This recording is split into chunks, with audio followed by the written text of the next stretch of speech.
اب آپ کو بتائیں کہ سندھ حکومت کے ترجمان مرتضی وہاب نے گزری کا دورہ کیا۔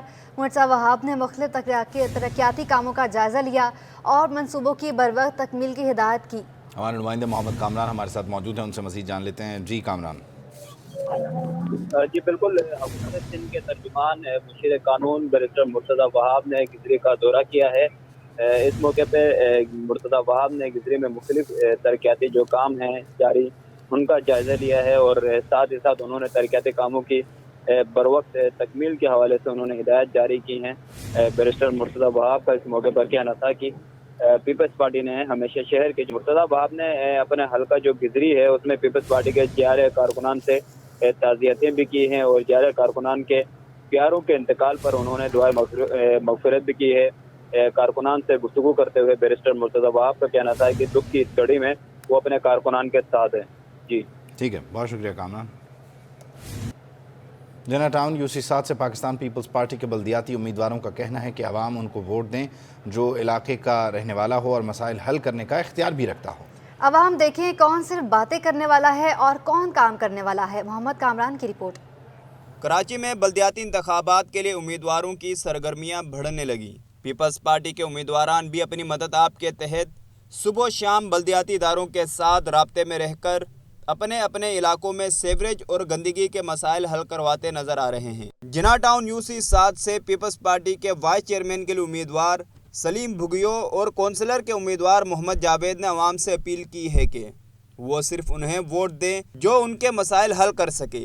ہماری جو پوری UC کی ٹیم ہے اور ہماری جو اعلیٰ قیادت ہے انہوں نے بھرپور ہمارا ساتھ دیا ہوا ہے، اور ہماری UC7 جنا ٹاؤن جو ہے اس پہ ہمارے سارے کونسلر ہوں، چیئرمین، وائس چیئرمین جتنے بھی ہیں وہ سب دن اور رات لگا کے لوگوں کی خدمت میں بڑھ چڑھ کر حصہ لیتے ہیں اور آگے بڑھے ہوئے۔ پیپلز پارٹی چاندنی چوک کے عہدیداروں اور امیدواروں کا کہنا تھا کہ عوامی نمائندوں کا کام صرف ووٹ حاصل کرنا نہیں، مسائل حل کرنا بھی ہے۔ پیپلز پارٹی نے انہی لوگوں کو ٹکٹ دیا ہے جو اس علاقے میں رہتا ہو۔ نہ ہوتے ہوئے یہ سمجھ لیں ابھی ہم الیکشن میں کھڑے ہیں، جیتے نہیں ہیں، ہم اپنا کام کر کے دکھا رہے ہیں۔ ادارے ہمارے ساتھ ہیں، لوگ بولتے ہیں اختیارات نہیں، میں بولتا ہوں ادارے جب بھی ہم نے کوئی اپنا کام بتایا فوراً وہاں ادارہ پہنچا ہے، سیوریج ہو اور جو نا صفائی کا کام ہو یا ہمارے جتنے بھی صفائی کے لوگ ہیں سیوریج کی سب پہنچتے ہیں۔ کراچی میں بلدیاتی انتخابات کا میدان 15 جنوری کو سجے گا۔ عوام کے لیے یہ اہم موقع ہے کہ وہ ایسے لوگوں کو منتخب کریں جو ان کے مسائل کو سمجھیں اور انہیں حل کریں۔ کیمرامین اصغر کے ہمراہ محمد کامران، سٹی 21۔ شہر قائد میں بلدیاتی انتخابات کی تیاریاں زور و شور سے جاری ہیں۔ مختلف سیاسی جماعتیں اپنی جیت کے لیے پرعزم ہیں۔ پاک سرزمین پارٹی بھی انتخابات میں بھرپور حصہ لے گی۔ ہمارے نمائندے شعیب مختار اس بارے میں مزید بتا رہے ہیں۔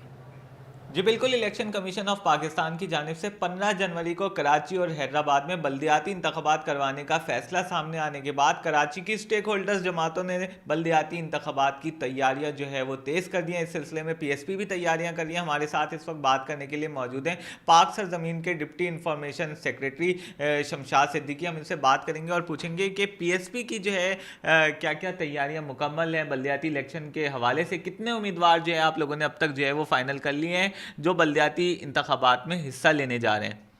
جی بسم اللہ الرحمن الرحیم۔ سب سے پہلے تو میری آپ سے اور پورے اہل کراچی سے یہی درخواست ہے کہ وہ دعا کریں کہ الیکشن ہو جائیں، اس لیے کہ جتنی ضرورت میرا خیال ہے پاکستان میں اس شہر کو ہے کسی بھی دوسری جگہ کو نہیں ہے، اور تقریباً ہر پارٹی جب آپ دیکھتے ہیں یہاں پر جلسے کرتے ہیں، میٹنگز کرتے ہیں، اور ایسے بلند و باغ دعوے ہوتے ہیں ان کے کہ ہم اتنا زبردست ایک نظام لے کے آئیں گے بلدیاتی کہ تمام شہریوں کے جو ہیں وہ مسائل حل ہو جائیں گے، لیکن میرا خیال ہے کہ جب وہ برسر اقتدار آ جاتے ہیں تو پھر اس پہ ایک قدم بھی آگے نہیں بڑھاتے ہیں۔ اب آپ نے دیکھا کہ بے شمار ڈیٹس آئی ہیں بلدیاتی انتخابات کی، کبھی حکومت چلے جاتی ہے، کبھی کچھ سیاسی پارٹیاں ان کے ساتھ چلے جاتی ہیں، کبھی الیکشن کمیشن جو ہے وہ اس کو ملتوی کر دیتا ہے۔ اب میرا خیال پھر ایک 15 جنوری کی ڈیٹ دی ہے الیکشن کمیشن نے، اور میرا خیال ہے کہ اب شاید یہ انتخابات ہو جائیں، اگرچہ گو مگو کی کیفیت ابھی بھی موجود ہے، لوگوں کو یقین ہی اڑ گیا ہے۔ جی بالکل، ان کا یہی کہنا ہے کہ PSP کی بلدیاتی انتخابات سے متعلق جو ہے وہ تمام تر تیاریاں مکمل ہیں۔ اگر 15 جنوری کو بلدیاتی انتخابات ہو جاتے تو PSP اپنی جیت کو یقینی بنائے گی۔